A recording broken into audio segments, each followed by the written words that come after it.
Saludos, compañero de zona 2 especial y de alguna otra zona que tenga bien interactuar con este recurso. Em, Vamos a presentar aquí un desglose o un esquema un poco más visual de lo que es la guía de prevención y de detección temprana y protocolos de actuación en casos de abuso sexual infantil, acoso y o violencia escolar, maltrato infantil y conducta suicida para el estado de Nuevo León.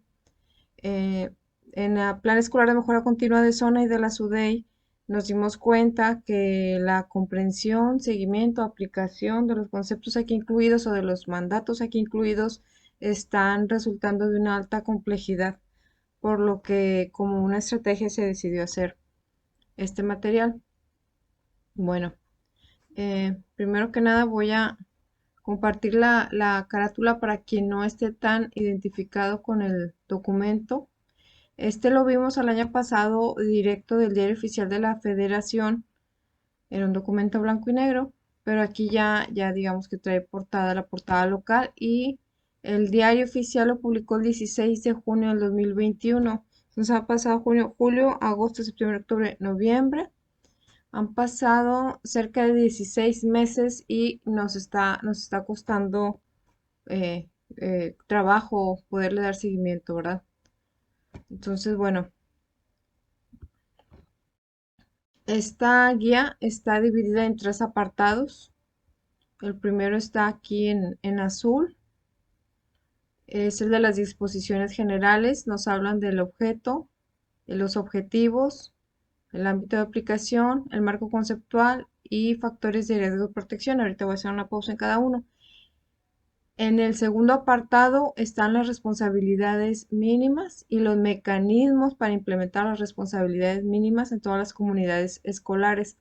Este espacio está destinado a la prevención y recae principalmente o privilegia, digamos que la intervención de los docentes.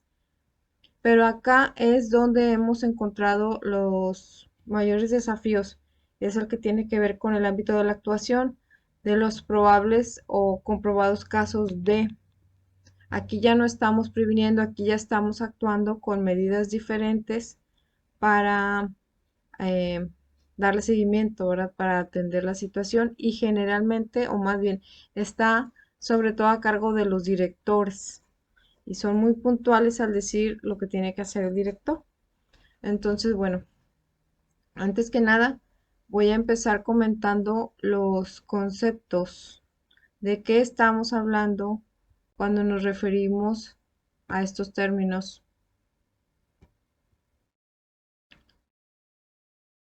No voy a empezar a comentar los conceptos sin antes mencionar el punto 22º que habla del interés superior de la niñez y nos dice que en la toma de decisiones en cualquier área involucrada con niños y adolescentes, que en lo sucesivo voy a hablar nada más en masculino para obviar tiempo y que no se haga muy largo el video, cuando se presenten diferentes interpretaciones, se elegirá el que satisfaga de mejor manera a los menores y que el ejercicio de los derechos de adultos no podrá en ningún momento o circunstancia condicionar el ejercicio de los derechos de los menores, de los niños.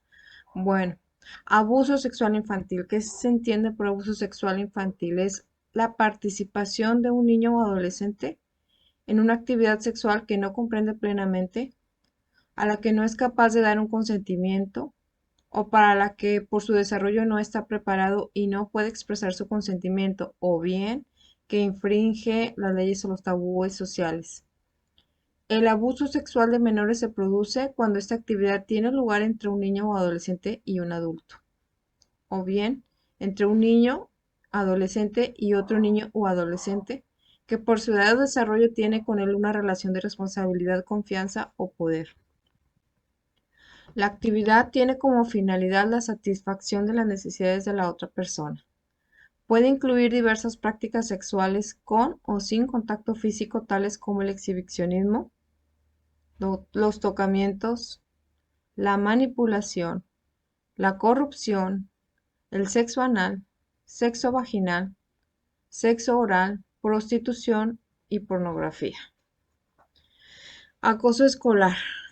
Es la forma de agresión o maltrato físico, psicológico, verbal, sexual o cibernético dentro o fuera de las instituciones educativas públicas y privadas, que recibe un alumno por parte de otro u otros alumnos de manera reiterada y sin provocación aparente por parte del receptor, atentando contra su dignidad y entorpeciendo su rendimiento escolar, de integración social o con grupos, así como su participación en programas educativos, perjudicando su disposición de participar o aprovechar los programas o actividades educativas del centro escolar, al hacerle sentir un temor razonable de sufrir algún daño de cualquier tipo.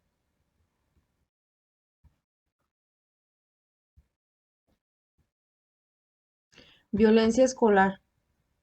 La acción u omisión dolosa con la intención de dañar física o psicológicamente a una persona perteneciente a la comunidad educativa, ya sea alumnos, profesores, padres, madres, tutores, personal directivo o subalterno, y que se produce dentro de las instalaciones escolares o bien en otros espacios directamente relacionados con el ámbito escolar, alrededores de la escuela o lugares donde se desarrollan actividades extraescolares. También se considera violencia escolar las acciones que se realizan a través de las redes sociales o cualquier tipo de comunicación escrita, electrónica o a través de imágenes que pretenda dañar la dignidad de las personas en el ámbito señalado, como maltrato infantil, el abuso y la desatención de que son objeto los menores de 18 años. ¿Qué incluye? El maltrato infantil incluye todos los tipos de maltrato físico o psicológico, incluye el abuso sexual, la desatención, la negligencia, la explotación comercial o de otro tipo que causen o puedan causar un daño a la salud, desarrollo o dignidad del niño, o poner en peligro su supervivencia en el contexto de una relación de responsabilidad, confianza o poder. La exposición, atención aquí, la exposición a la violencia de pareja también se incluye a veces entre las formas de maltrato infantil. Por último, conducta suicida. Cualquier acción que pudiera llevar a una persona a morir o intentar hacerlo. Incluye ideación de muerte, ideación suicida, gesto suicida, intento suicida y suicidio consumado. Bueno, habiendo leído los conceptos y teniendo claro de qué estamos hablando, ahora sí me voy a permitir comenzar con el primer apartado, que en la práctica aquí no se ven, digamos, dificultades porque es todo lo conceptual. Nos explican que el objetivo de este documento es diseñar los conocimientos y las herramientas para la detección y actuación ante los casos mencionados y proporcionar los medios para salvaguardar los derechos e integridad física y psicológica de los niños, niñas y adolescentes. Como objetivo específico tiene promover entre la comunidad escolar la protección de los derechos de los niños, contar con indicadores de riesgo para una identificación oportuna y aplicar los protocolos. Nos explican que los ámbitos de aplicación son tres: prevenir, detectar y actuar. Entonces, eh, aquí retomo lo que les estaba explicando hace un ratito. Esta parte, apartado segundo, está muy enfocado a la prevención y esta parte, que es el tercero, a la actuación. Dentro del apartado segundo nos marcan algunas responsabilidades mínimas para todos los actores educativos. Dice que cada escuela está obligada de aplicarlo, pero lo puede hacer de manera diferenciada de acuerdo con sus circunstancias y de acuerdo con su contexto. Para que tú puedas tener, digamos que los mismos materiales que yo voy a estar mostrando, te voy a compartir también, déjame lo más chiquito, ahí está, te voy a compartir también aquí en la descripción de abajo este documento que viene siendo un concentrado con los documentos para que tú los puedas tener sintetizados. Al menos a mí se me hace más práctico aprender por comparación, porque es demasiada información. Es una la que se tiene que hacer para prevenir, es otra que se tiene que hacer para actuar. Entonces, lo que te voy a mostrar aquí, tú lo vas a poder tener a la mano con este documento. Y bueno, Ahora empezamos acá en el marco conceptual que tú lo vas a encontrar con la letra A en tu documento. Pues es un glosario, vienen todos los términos, la forma correcta en la que tendríamos que estarlos abordando, ¿verdad? De ahí saqué los que leí al principio. En el punto B, secciones 4 y quinta, página 13, se abordan los factores de riesgo y de protección. Que aquí yo invertí el orden, pero lo voy a corregir. Nos pone como factor de protección, aquí está cruzado, recuérdalo. Mm, no, más grande. Por ejemplo, un factor de protección fisiológico es tener una buena nutrición, una buena calidad de sueño, de higiene o de vestido. Otro factor socioafectivo es la estabilidad emocional, la interacción positiva con la familia, el dar y recibir afecto, el promover una autoestima alta, ser respetado, ser reconocido en tu grupo. Relacionales, la interacción con los padres, con los hermanos, con los amigos, con los docentes, con los vecinos. Socioeducativos, la escolarización, la prevención del absentismo, la estimulación, la atención a la diversidad, la inclusión, la no discriminación. Como factor lúdico o recreativo, es la necesidad que tienen los niños y adolescentes de jugar y que tengan medios, espacios, recursos para hacerlo con otras personas, o axiológicos, que tiene que ver con los valores, la adquisición de normas, de hábitos, respetar y ser respetado, ser solidario, comportamiento ético en todos los planos. Estos que mencioné son factores de protección que incluye la guía, pero también tenemos los factores de riesgo. Por ejemplo, un factor de riesgo personal es carencia de competencia emocional, la poca tolerancia a la frustración, la falta de control de impulsos. O, por ejemplo, un factor de riesgo familiar es la disfuncionalidad, las expresiones de violencia, los malos tratos, la desatención. Como grupo, un factor es el rechazo, la presión negativa, los modelos desfavorables. En los escolares, el fracaso escolar, el descontento académico, el clima conflictivo en la escuela. Comunitarios, la desorganización social. El acceso a armas, las sustancias adictivas, la violencia, el desempleo, me atrevería a agregar que la pasividad. Culturales, aquellas que favorecen conductas competitivas, agresivas y que son permisivas con la violencia en general. Entonces, bueno, estos son los factores de riesgo. Bueno, como mencioné hace un ratito, en esta parte, en el apartado primero, no se encuentran, digamos que dificultades. Acá está donde se empiezan a complicar un poquito las acciones, que es el apartado segundo de responsabilidades mínimas y de sus mecanismos de implementación. Entonces tú en tu documento puedes abrir el de la letra C. Yo también lo voy a abrir por acá y lo voy a hacer chiquitito. Permíteme. Lo voy a hacer más chiquitito. Ok. Lo que se hizo fue que se sintetizó lo de docentes, administrativos, directores, inspectores y padres de familia en un solo archivo para poderlo ver, digamos que de una vista.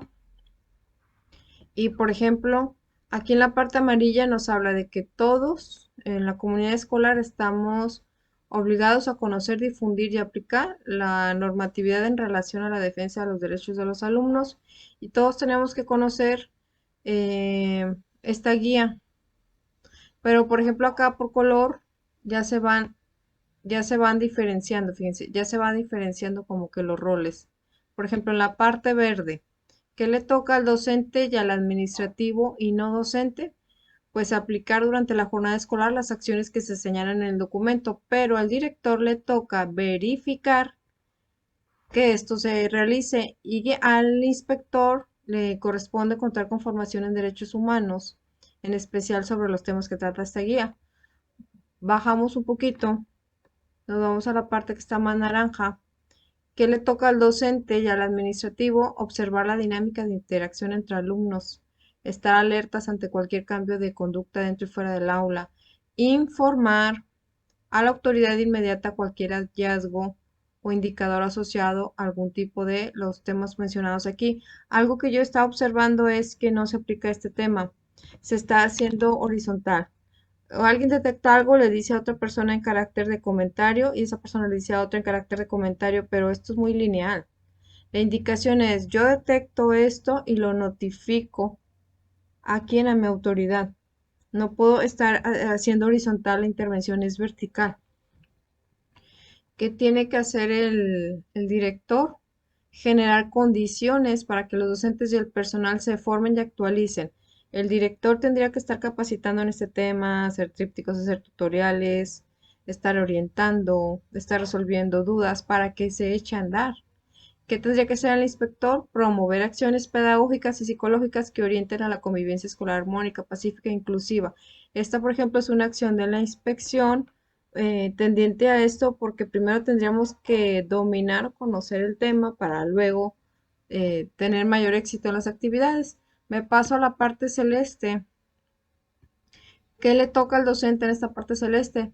Contar con formación en derechos humanos para trabajar con los planes y programas de estudio con un enfoque de derechos, favorecer los aprendizajes relacionados con los valores. Esto quiere decir que en la planeación el maestro continuamente tendría que estar desarrollando y abordando estos temas de forma transversal.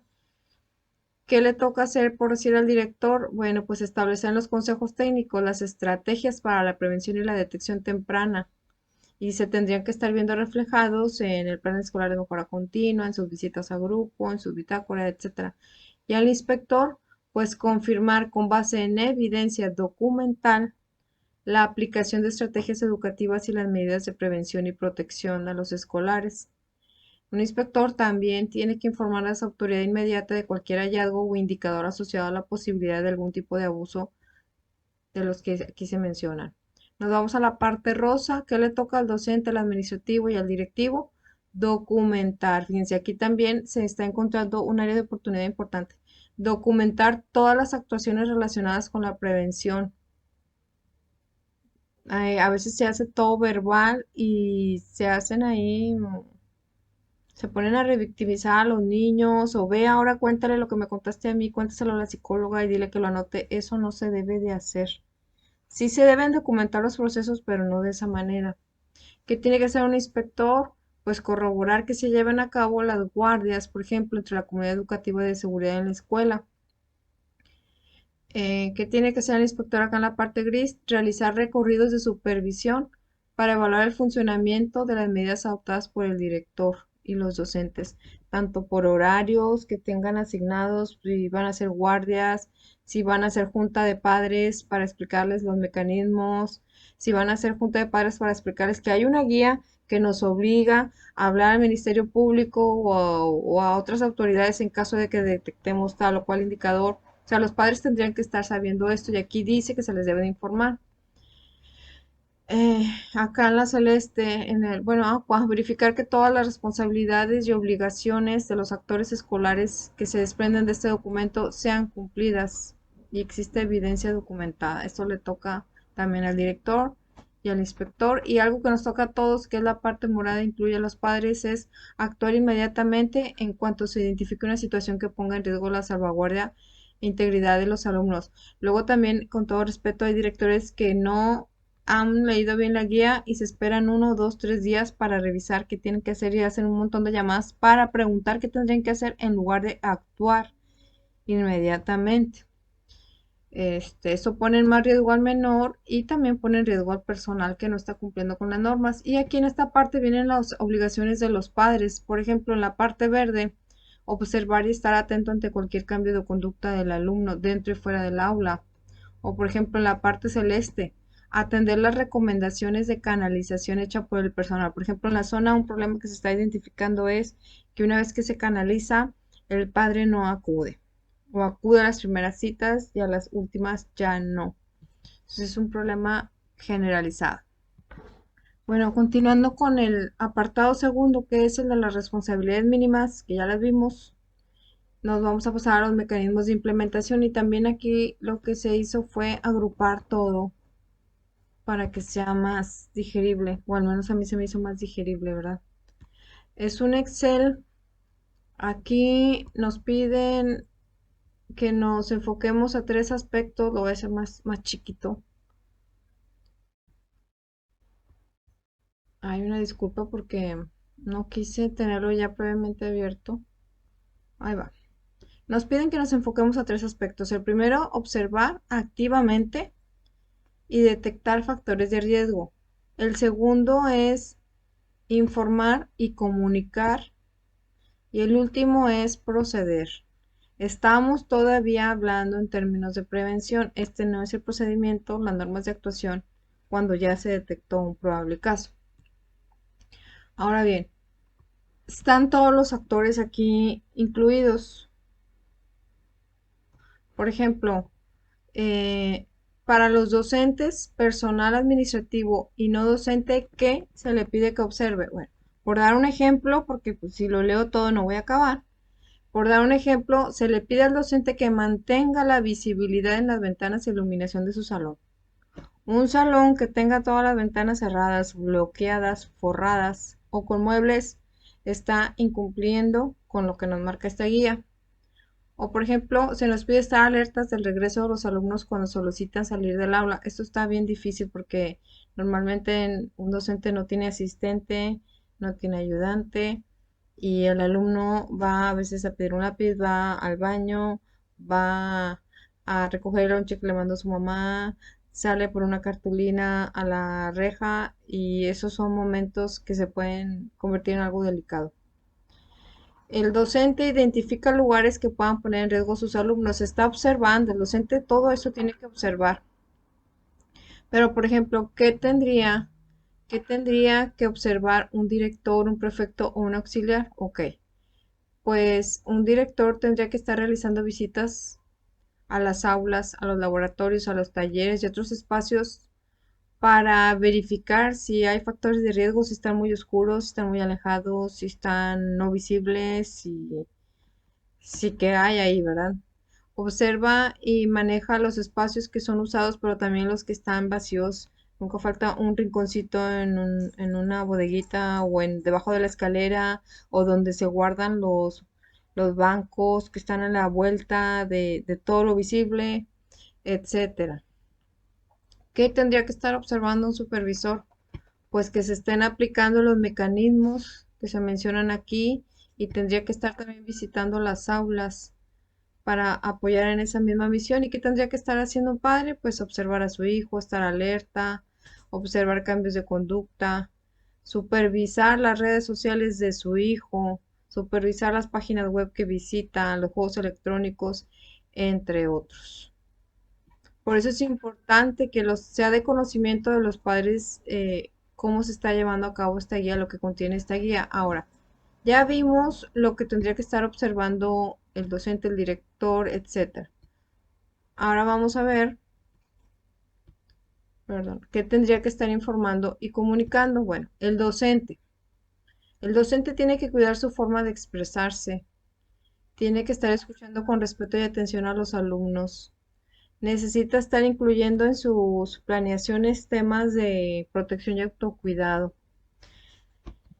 Miren, aquí está la parte que les digo, en informar y comunicar y que también muchas escuelas no se ha llevado mucho a cabo, que es informar a los padres sobre las medidas de protección y autocuidado que se están llevando a cabo en la escuela.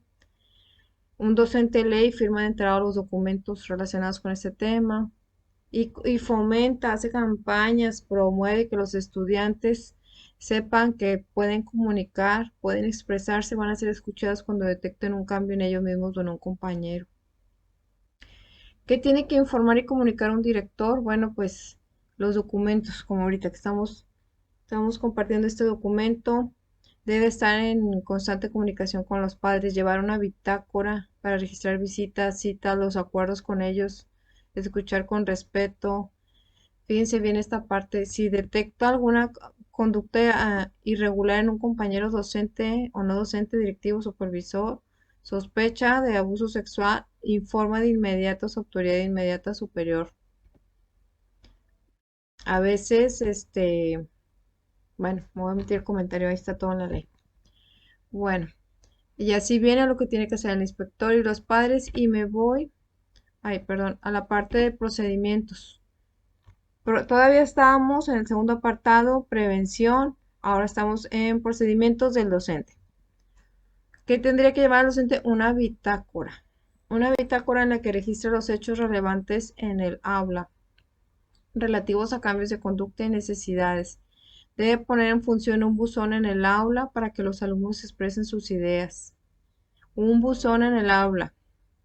En caso de presentarse alguna situación de abuso sexual, etcétera, etcétera, etcétera, informar a su autoridad por escrito.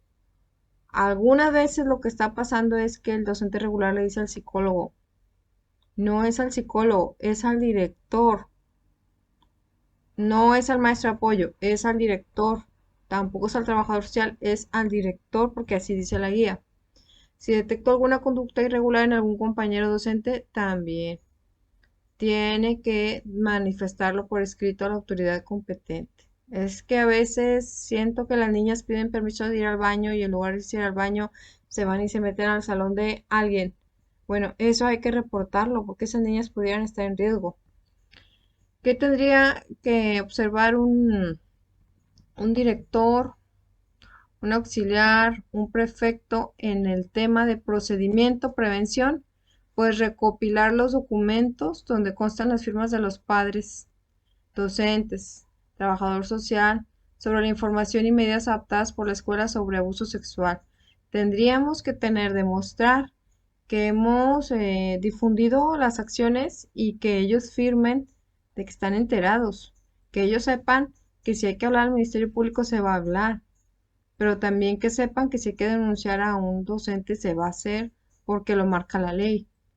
En consejo técnico organizo el grupo rotativo de docentes para la vigilancia en lugares de tránsito escaso o temporal.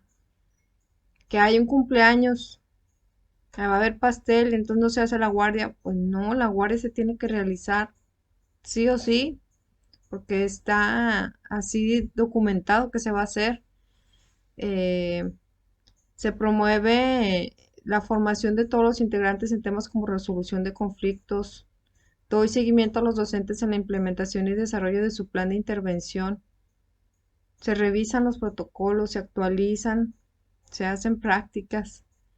Revisa las bitácoras del personal docente e identifica los temas relevantes.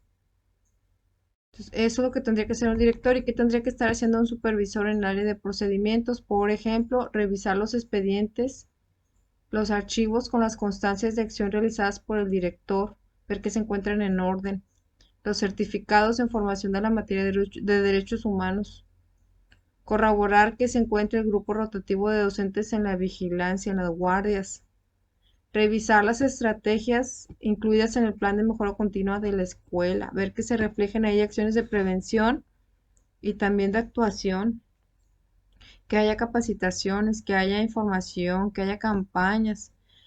Realiza recorridos para evaluar el funcionamiento de las medidas adoptadas por el director y por los docentes y hace observaciones por escrito al director sobre las fortalezas y las debilidades encontradas en su plan escolar de mejora continua en cuanto al tema que estamos tratando. Y por ejemplo, de los papás, voy a leer nada más una, porque si no se va a hacer bien largo este video. Una cosa que el padre tenía que observar, ya la leí, una cosa que tendría que informar pues el padre debe leer y firmar enterado de los documentos y normas de la organización de la escuela. Debe platicar con su hijo sobre el autocuidado. Debería mantener constante comunicación con la escuela y debe de fomentar la conciencia de comunicar cualquier caso de abuso que tenga en su persona, aun y que sea de un familiar o de un docente o de un vecino, porque luego nos topamos con que quieren omitir esa parte de las mamás y hacer como que no pasó nada y pues tampoco se vale, ¿verdad? Bueno, esto es lo relaciona a este tema. Bueno, esto que leí hace un ratito lo encuentran ustedes en su punto D y ahora sí ya me voy a la parte más compleja en todo esto que es el apartado tercero. Aquí en la letra E, ustedes van a encontrar un global, un archivo global de algunos indicadores que aplican para cualquiera de los casos. Déjenlo grande.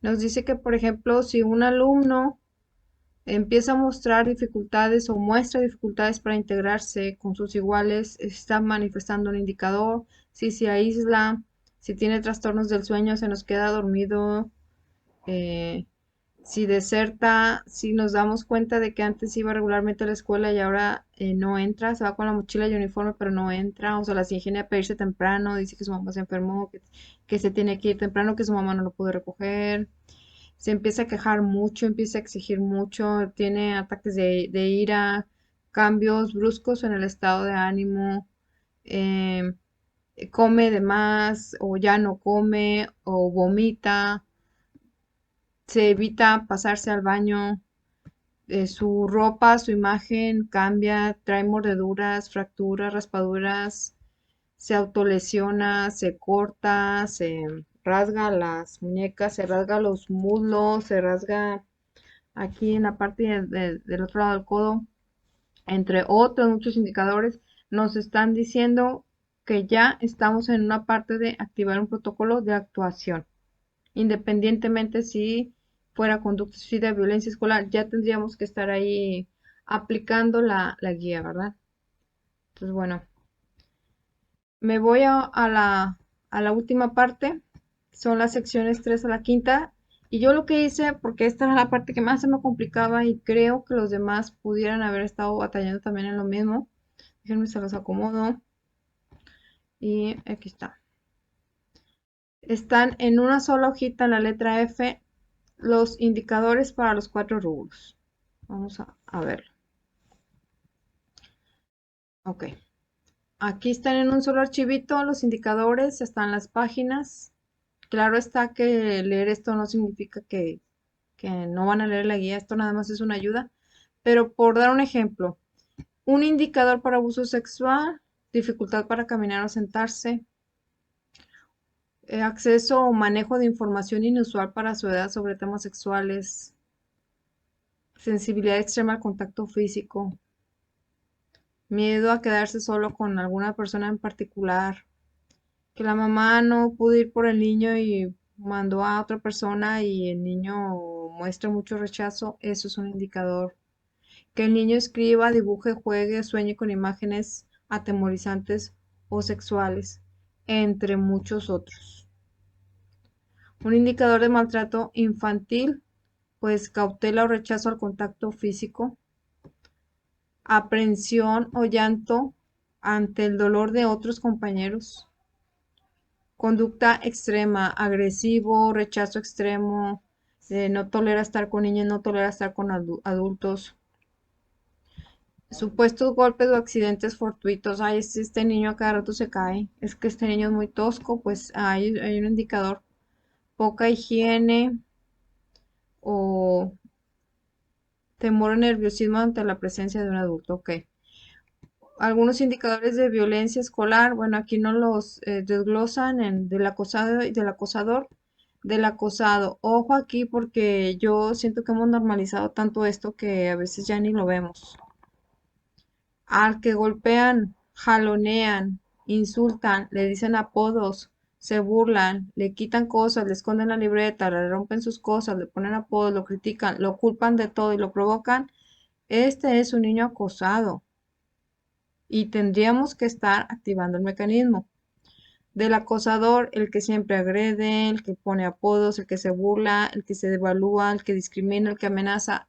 Si tiene algún indicador de esto, ya tendríamos que estar actuando. De indicadores de riesgo de conducta suicida. Bueno, los antecedentes de enfermedad mental en la familia.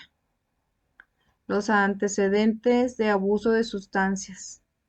Los antecedentes de trastornos en el comportamiento en el contexto cercano al niño. El que haya intentos anteriores de suicidio, el que haya automutilación, las enfermedades mentales o que algún familiar se suicidó, ya nos pone en riesgo al niño, a la niña. Crisis situacionales, reprobar materias, estar suspendido, fallecimiento de un familiar, cambio de casa, rompimiento con la novia, haber sido testigo de violencia en la casa, personas violentadas, hermanas desaparecidas, todo esto ya nos pone en una situación delicada al alumno. Y amenazar directamente, me voy a suicidar o quisiera quedarme dormido y no volver a despertar, entre otras. Entonces, bueno, esto es lo que viene ahí en su archivo F. Y me paso al tema de las recomendaciones. En la guía nos dan recomendaciones sobre qué hacer y qué no hacer. Entonces, en la letra G, ustedes van a tener esas recomendaciones. Por ejemplo, también se agrupó todo en uno solo. Algo que me recomiendan,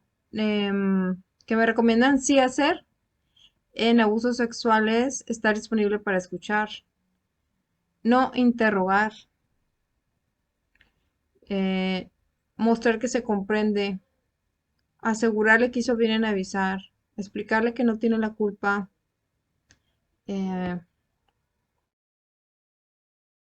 evitar la duplicidad de relatos, comunicarle que se va a realizar una consulta con personal especializado, no mentirle, agradecerle por contar lo sucedido, asegurarle que no le ocurrirá nada y que se le va a apoyar. Si es una situación de abuso sexual infantil fuera del contexto familiar, debe comunicarse a los padres. Si es cometido o se sospecha que haya sido cometido por un integrante de la familia, se le debe hablar a un adulto referente protector. No le vas a hablar al papá si el niño está diciendo que fue su papá, ¿verdad? Ni le vas a hablar a su mamá o al tío, que desgraciadamente en lo que a mí me tocó de experiencia, eso es demasiado común. Recomendaciones en caso de situaciones de maltrato infantil, por ejemplo, no los estoy leyendo todos, nada más un asomo, una ventana. Em, Escuchar sin interrumpirle.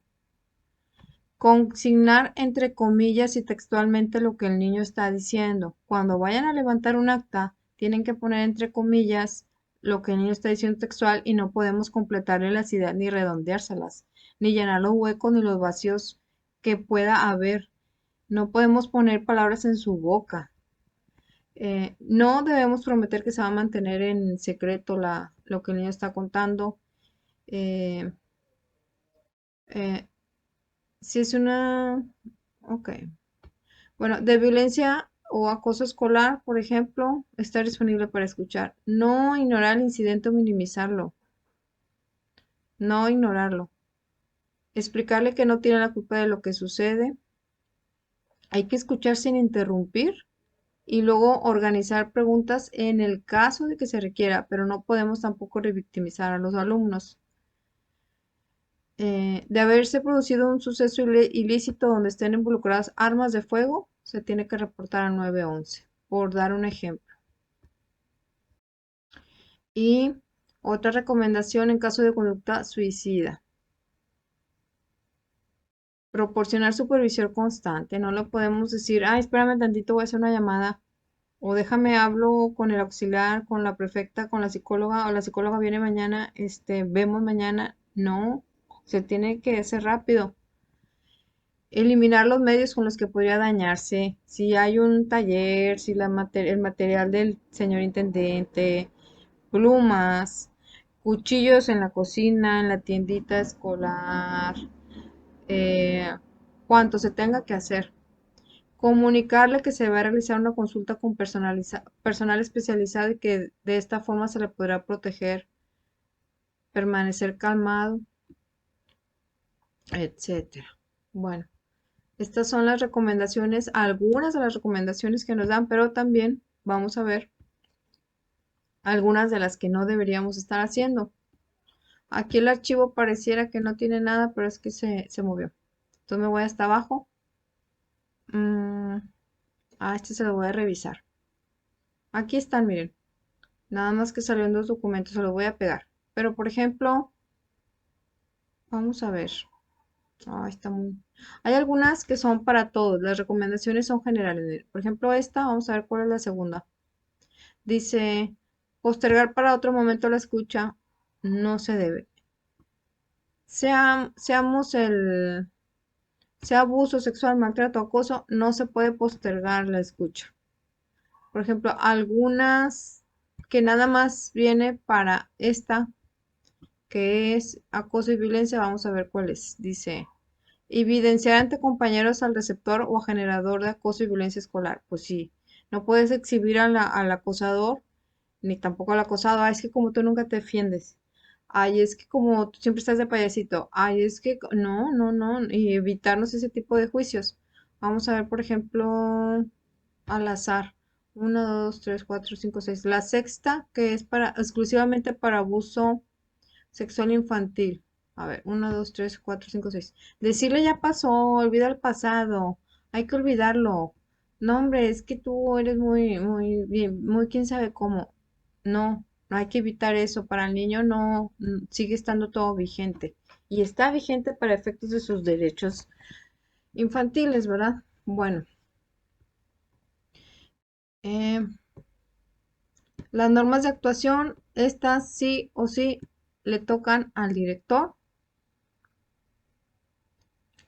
Son muchos pasos que están ahí, pero al final de la guía nos viene todo sintetizado. Entonces, pues nada más se van al final de la guía y ahí dice que tiene que hacer el director. Por ejemplo, para acoso y violencia escolar.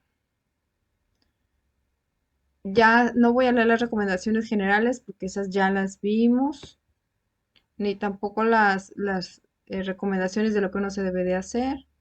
Y aquí ya empieza la acción. Ante la notificación, denuncia o detección del acoso o violencia escolar, ¿qué tiene que ser el director? Bueno, pues tiene que dictar las medidas correspondientes, debe investigar, solicitar la intervención de la brigada escolar, que no debería ser solamente de puro papelito. Si es algo que se puede resolver con la solución pacífica de conflictos, pues buscar colaborar, tomar acuerdos, redactar una relatoría, guardar evidencia en la bitácora, notificar a la Coordinación Estatal de Seguridad Escolar y, de ser necesario, canalizar atención especializada, que aquí nos incluyen también un formato, aplicar las medidas de ley para prevenir todo esto y, en caso de que el agresor sea una persona de la escuela, notificar por escrito y de inmediato a la Dirección de Relaciones Laborales. El director en este momento deberá separar al docente o a la persona mencionada y evitar que esté en contacto con alumnos, y se debe notificar a la Fiscalía General de Justicia. Hay que tener cuidado en esos espacios que no están a la vista, que no están a la vista, no las voy a comentar así, que no están a la vista. Deberíamos estar al tanto de a dónde están yendo los alumnos cuando no están en su salón. Bueno, esto es en cuanto a acoso y violencia. El maltrato infantil, me voy a brincar la primera parte, pero me voy hasta acá. Garantiza y protege la identidad, dicta medidas para protegerlo, da conocimiento a los padres, levanta un acta de hechos, notifica a la Procuraduría y a la Coordinación Estatal de Seguridad Escolar y ofrece apoyo psicológico. Aquí recomiendan las UAP, pero pues bueno, las UAP ya no van a existir. Y al programa de atención psicosocial PAPS. El directivo debe informar que se realizó una denuncia a la fiscalía, canalizar apoyo psicológico, y aquí ya está resumido. Informar por escrito a nivel educativo con copia de su unidad regional y, en caso de flagrancia, llamar a 911. En abuso sexual, también no voy a brincar los otros pasos. Dicta medidas para proteger a la víctima, da conocimiento al padre o adulto protector, informa sobre protección de identidad, realiza la denuncia ante el Ministerio Público. Esta es la parte más complicada, más complicada. Esto no es nada fácil para nadie, pero bueno. Aquí, a lo que yo estoy entendiendo y a nombre muy personal, es no, cuando el director notifica a la Procuraduría, no está afirmando que haya sucedido, sino está manifestando que existe un probable caso de, porque el director a veces dice, es que a mí no me consta. Y no, no, ellos no son agencia investigadora, ellos nada más les toca comunicar e informar que hay un probable caso de, a reserva que yo me estoy equivocando, claro está. Y en caso de que el agresor sea personal de la escuela, pues lo mismo, notifica por escrito a Dirección de Relaciones Laborales, separa al docente o a la persona al contacto con alumnos, informa por escrito a su nivel con copia a la región. En conducta suicida, notifica a la Procuraduría, a la Coordinación Estatal de Seguridad, al padre, en caso de flagrancia el 911, mantiene comunicación con el menor, se asegura de que en todo momento esté acompañado y en la medida de lo posible lo resguarda en un espacio seguro, cómodo y privado.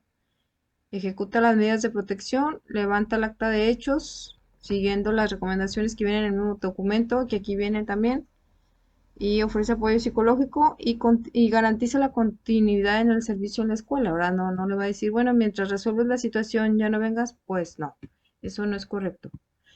Em, Eso es todo lo relacionado con el texto. Déjenme lo grande esto. Y por último, el acta de hechos y el anexo de canalizaciones. Ah, aquí creo que me equivoqué. Miren, ahí al final, déjenme lo más chiquito, ¿no? Nos dan algunas indicaciones para elaborar el acta de hechos. Por ejemplo, dice que hay que describir con las palabras exactas que fueron utilizadas por los niños cuando refirieron el acto violento. Hay que narrar la conducta de los niños y describir el aspecto general que presentan. Se deben de firmar los resultados y los acuerdos con los participantes, director, madres, firma de los docentes participantes. Y aquí viene el ejemplo del machote del acta de hechos. En la ciudad de, siendo las tales horas del día tal, reunidos en la escuela tal, con clave de centro de trabajo tal, turno ubicado en tal, los hechos. Con la descripción de las situaciones detalladas, nombre y firma de la autoridad directiva, nombre y firma de un testigo y segundo testigo. Y se debe insertar el aviso de seguridad. Pues bueno, ay, una disculpa porque el video está muy largo, pero no había otra manera de tratar un tema tan delicado y esperamos pues que te sirva.